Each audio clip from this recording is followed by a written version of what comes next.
I find out that you were a child molester, fucking with an under 12-year-old. It's my duty as a convict to fuck you up. Who has the charge had sex with a girl that was 10. I bring the paperwork to the dudes. We're in a cell. I said, man, this is it, man. Look at it. It's your cell, you motherfucker. It's your job. You're dead. Now, we'll wait a minute, and we give him a guy a day or two to take care of this fucking problem. Fat, dumpy guy's sitting in a TV room. He's looking up at a TV, and he's sitting in his chair. This dude comes up from behind. Bam! Fucking slams this fucking guy right in the head with a punch, knocks him down. The dude had steel boots. I'll never forget the boots, because he used to always walk around with boots. A dude that always wore boots, you were always ready. And we're all standing there watching this up against the wall, and blood goes flying. Blood's flying. Blood is flying. He's kicking this fucking dude in the head. Guy's fucking out. I mean, literally, totally out. We all get out of there. We go. There's no cameras in TV rooms. There's no cameras in the TV room. I had a chomo in my cell. His name's Richard Martinez. I'm throwing him under the bus because I can't stand the dude. This is in county jail. This is in county jail. He was actually in Indiana. I guess he had moved away to Indiana, but his girlfriend had some young kids. She worked at Walmart. He was giving them Benadryl to knock them out, and then he was taking pictures molesting them. Well, one of the girls, I guess, found out that he was doing it and told her mom. Mom didn't know what to do, told a Walmart clerk, manager there. They called the police. He ran to Indiana, brought him down here. It seemed I didn't know all this at first, right? He seemed like an okay dude. And then one day, just something was weird, so I kicked him out of the cell so I could read his motion discovery. I just got in his box and took it. What are you going to do? I told the guard to get him out. I need some time alone. So I went through there, and I'm reading. I'm like, oh. And I started seeing pictures, the trash and filth and all the charges. And he came back in. I remember I just knocked that living crap. Didn't even say anything to him. He just walked in. Pow.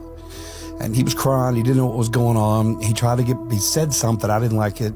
I just slapped him, knocked him around for a while, and I told him pack his shit and get out. And he came out. He was kind of puffed up a little bit. And the guard asked me, and I said, he's here for molesting children. He just gave me a fist bump. So I was alone for a week. That was wonderful. Didn't go the hole. Then he went down to another cell, and I told that guy, a big black guy, I was like, you know what he's in for? He tore that dude up, tore him up, and then came out and stood on the chairs and was telling everybody what he did, put him on blast. This guy wouldn't roll out of the barracks. Would not. He would just sit by himself on TV. Nobody talked to him.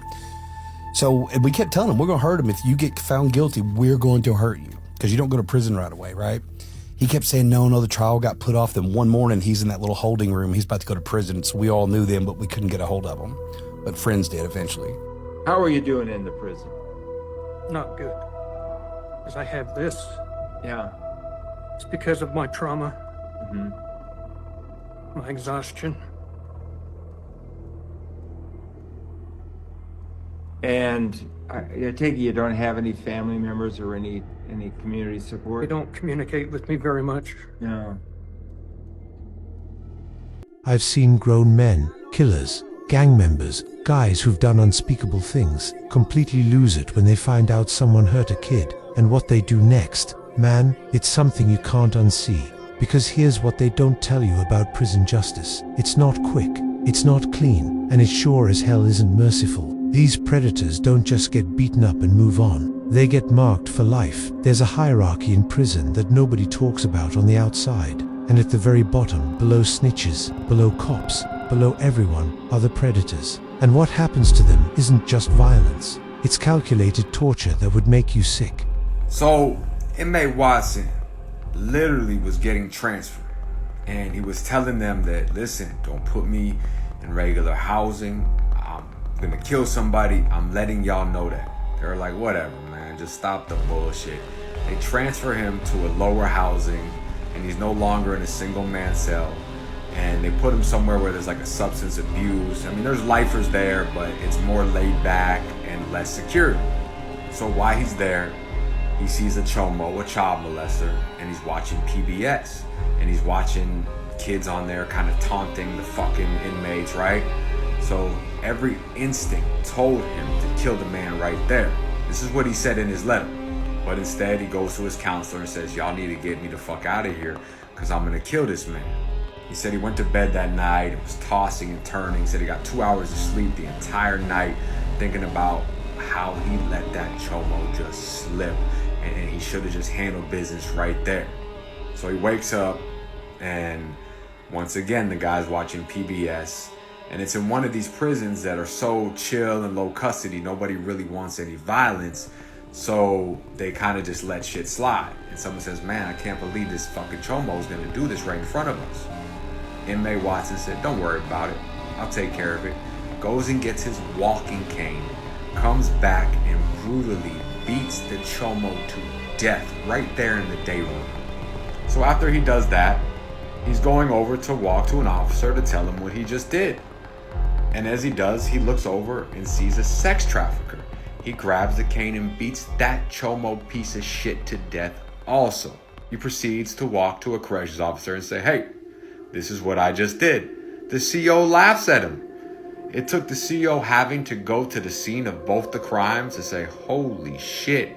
This man literally told his counselors, he's told the guards, he's told classification, and it took him having to kill 2 chomos for them to say, okay, you're for real. Now to truly understand what this means is you sick demonic fucks who hurt children, protective custody, sweet prisons, none of that matters. When it's your time to get got, you will get got. Watson wrote a letter to a news station and said that he did the world a favor and does not regret it. He's been in prison since 2009 for a drug deal gone bad and a murder. He's doing a life sentence. But don't get me wrong, killing's killing. But you do not hurt innocent women and children. For everybody that does these demonic acts and thinks that they're going to be safe if they ever get caught in prison, protective custody won't save you, nothing will save you. He literally told these officers and counselors what he was going to do and did it. So you could look at it 2 ways. They were slipping on the job, or maybe they wanted that shit to happen. Leave our kids alone. Stay out, stay free. Us.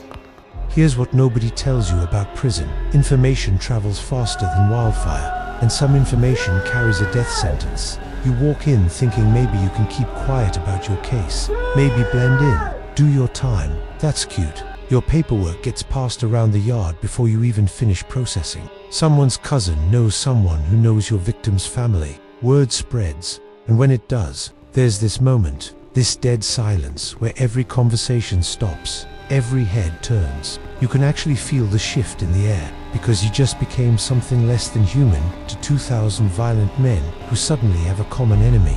The thing is, these aren't just criminals anymore. They're fathers, brothers, uncles, and you. You represent every nightmare they have about their own kids. Every fear that keeps them up at night. What happens next isn't justice. It's not even revenge. It's something darker. They don't kill you quick. That would be mercy. In prison, there's an art to making someone suffer. And when it comes to predators, they've perfected it. We're talking about things that would make cartel members uncomfortable. The broomstick isn't just a weapon, it's a message. Hours of what they call teaching lessons that leave you broken in ways that never heal. They have names for the techniques. The baby oil method, the shower surprise, the blanket party that goes on until you're begging for death. But here's the thing, they won't let you die. They need you conscious. They need you to feel everything. And it's not just one person. It's organized, scheduled. They take turns. Fresh energy when the last group gets tired. Some guys wait months for their chance at you. The medical wing sees these injuries and knows exactly what happened, but the paperwork always says fell downstairs or accident in the shower. Because even the doctors have kids at home. You know what's really twisted? The guards become part of the system. These are men who kiss their daughters goodnight, who coach Little League, who would kill anyone who touched their kids. Then they come to work and you expect them to protect you. Radio calls get delayed. Security cameras develop mysterious blind spots. That guard who was supposed to do rounds, he's suddenly dealing with paperwork for hours. I know a guy who worked corrections for 15 years. He told me, we don't participate, we just don't see everything. And what we don't see, we can't report. The warden knows, the state knows, hell, the governor probably knows. But nobody's writing policy changes, because deep down, everyone thinks you deserve whatever's coming. You're not an inmate anymore. You're a problem that solves itself. Even when they try to save you with protective custody, you realize it's just a different kind of death. 23 hours in a concrete box. No windows, no human contact. Just you and the voices in your head that start getting louder every day. Some guys last 6 months before they crack completely. But isolation doesn't mean safety. They flood your cell with sewage, throw burning paper through the food slot, keep you awake for days with constant noise. Your protection becomes psychological torture that breaks minds faster than physical violence. The suicide rate in protective custody is astronomical, not from guilt, from the slow realization that this is your life now, forever, until you die, or lose your mind completely, and most choose the first option.